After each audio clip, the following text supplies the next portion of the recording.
Hi viewers, I'm Anjaneyulu. ఇప్పుడు ఏంటంటే coral draw next class గురించి మనం డిస్కస్ చేసుకుంటాం.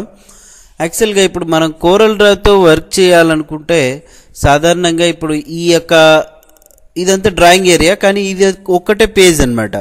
ఈ యొక్క పేజ్ని జూమ్ సైజ్ మనం ఎన్లార్జ్ చేయాలా తగ్గించాలనుకున్నప్పుడు మీరు డైరెక్ట్గా ఈ స్టాండర్డ్ బార్లో ఇక్కడ జూమ్ ఉంది చూడండి, జూమ్ లెవెల్స్. ఇక్కడ డ్రాప్ డౌన్ బటన్ని ప్రెస్ చేస్తే టు పేజ్ అన్నప్పుడు పేజ్ సైజ్ వస్తుంది. విడ్త్ అంటే ఇది విడ్త్ వచ్చేస్తుంది 149లో, హైట్ వచ్చేసి 48% ఉంటుంది. వాస్తవంగా మనం ఈ సైజ్ ఉన్నా కూడా వర్క్ చేయొచ్చు. అయితే సో 10% ఇక్కడ చూడండి, మ్యాక్సిమం 1600% వరకు మనం ఈ జూమ్ లెవెల్ అనేది పెంచుకోవచ్చు, తగ్గించుకోవచ్చు. 100% కూడా ఎనఫ్ అన్నట్టు. బట్ ఈ యొక్క పర్టికులర్ పేజ్కి మనం జూమ్ సైజ్ పెంచాలా తగ్గించాలన్నప్పుడు మీ యొక్క మౌస్లో మిడిల్ బటన్, స్క్రాల్ బటన్ ఉంటుంది కదా, స్క్రాల్ బటన్ ద్వారా కూడా మూవ్ చేయొచ్చు. చూడండి, ఇక్కడ కూడా పెరుగుతుంది, తగ్గుతుంది, అవునా? అట్ ది సేమ్ టైం మీరు ఏదైనా ఇక్కడ పర్టికులర్గా ఒక షేప్ డ్రా చేసినప్పుడు జూమ్ సైజ్ పెంచాలా మనం తగ్గించాలనుకుంటే ఇక్కడ ఒక టూల్ కనిపిస్తుంది చూడండి, జూమ్ టూల్. కీబోర్డ్లో జెడ్ ప్రెస్ చేసిన జూమ్ టూల్ వస్తుంది.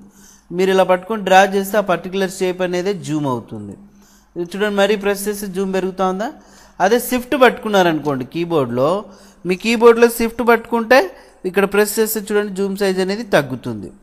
షిఫ్ట్ వదిలేస్తే మాత్రం నార్మల్గా వచ్చేస్తుంది. షిఫ్ట్ పట్టుకున్నప్పుడు మీరు జూమ్ సైజ్ అనేది తగ్గించుకోవచ్చు.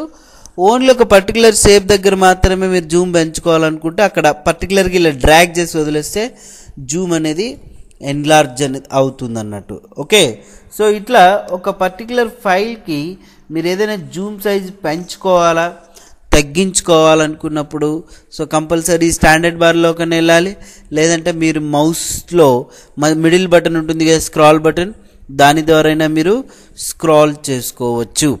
ఓకే, సరే. ఇక తర్వాత మీరు ఇక్కడ విండో మెనూలోకి వెళ్తే ఇక్కడ మనకు టూల్ బార్స్ ఏవేవైతే ఉన్నాయో చూడండి, మెనూ బార్ వద్దనుకుంటే క్లిక్ చేస్తే పైన మెనూ బార్ అనేది డిస్ప్లే అవ్వదు.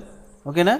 తర్వాత ఇక్కడ రైట్ మౌస్ బటన్ ప్రెస్ చేస్తే ఈ మెనూ బార్ అంటే ఈ టూల్ బార్ మీద రైట్ మౌస్ బటన్ ప్రెస్ చేసినప్పుడు మెనూ బార్ అనేది వచ్చేస్తుంది. అగైన్ మనకు విండో మెనూలో టూల్ బార్, స్టేటస్ బార్ వద్దనుకుంటే ఇక్కడ కింద స్టేటస్ బార్ కనపడుతుంది కదా, ఆ స్టేటస్ బార్ వద్దనుకుంటే స్టేటస్ బార్ వెళ్ళిపోతుంది. స్టేటస్ బార్ కావాలి అన్నప్పుడు విండోలోకి వెళ్ళండి, టూల్ బార్స్, స్టేటస్ బార్ అని క్లిక్ చేస్తే సో స్టేటస్ బార్లోకి డిస్ప్లే అవుతుంది. అదేవిధంగా మనం ఈ విండో మెనూలో సో మనకి ఇక్కడ టూల్ బార్స్లో స్టాండర్డ్ బార్ వద్దని చూడండి, స్టాండర్డ్ బార్ కావాలన్నప్పుడు మరి సేమ్ ఆప్షన్ మీద క్లిక్ చేయొచ్చు.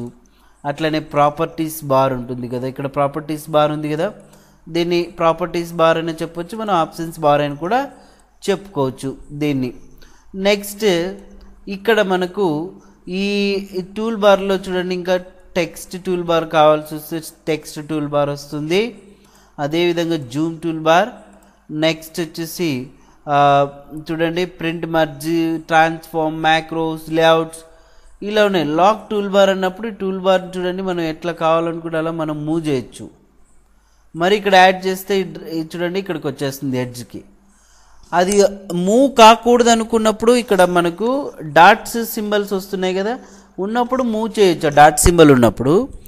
అదే విండో మెనూలోకి వెళ్ళి టూల్ బార్స్లో లాక్ టూల్ బార్ మీద క్లిక్ చేశారనుకోండి, అక్కడ మనకు ఆప్షన్ రాదు, అంటే ఈ టూల్ బార్ని మనం డిస్టర్బ్ చేయలేమన్నట్టు.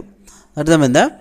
అలాగా ఈ విండో మెనూలో సో ఇక్కడ ఈ టూల్ బార్స్ అనేటివి మనం ఒకవేళ కావాలనుకున్నప్పుడు యాడ్ చేసుకోవచ్చు, రిమూవ్ చేసుకోవచ్చు. ఇక రైట్ సైడ్ ఈ కలర్ ప్యాలెట్ ఉంది కదా, రైట్ సైడ్ ఆ కలర్ ప్యాలెట్ కూడా ఒకవేళ మనకు వద్దు అని అనుకున్న సమయంలో ఆ రైట్ సైడ్ చూడండి కలర్ ప్యాలెట్ని మీరు ఏదైనా డాక్యుమెంట్ ప్యాలెట్ అయినా యూజ్ చేయొచ్చు.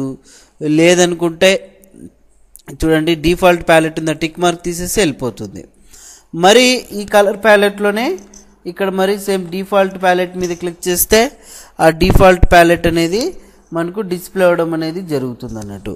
సో ఇలాగా మీకు నచ్చినట్టుగా ఈ పర్టికులర్గా ఏవైతే టూల్ బార్స్ని యాడ్ చేయాలనుకుంటున్నామో రిమూవ్ చేయాలనుకుంటున్నామో, ఫస్ట్ మీరు కోరల్ డ్రాతో వర్క్ చేయాలనుకున్నప్పుడు ఈ మినిమం ఈ తెలిసి ఉండాలి, అప్పుడు మీరు ఏదైనా వర్క్ చేసుకోవడానికి వీలవుతుంది. ఇది గుర్తుపెట్టుకోండి. Okay friends, thank you very much. ఈ వీడియో నచ్చినట్లయితే షేర్ చేయండి, లైక్ చేయండి. Thank you very much.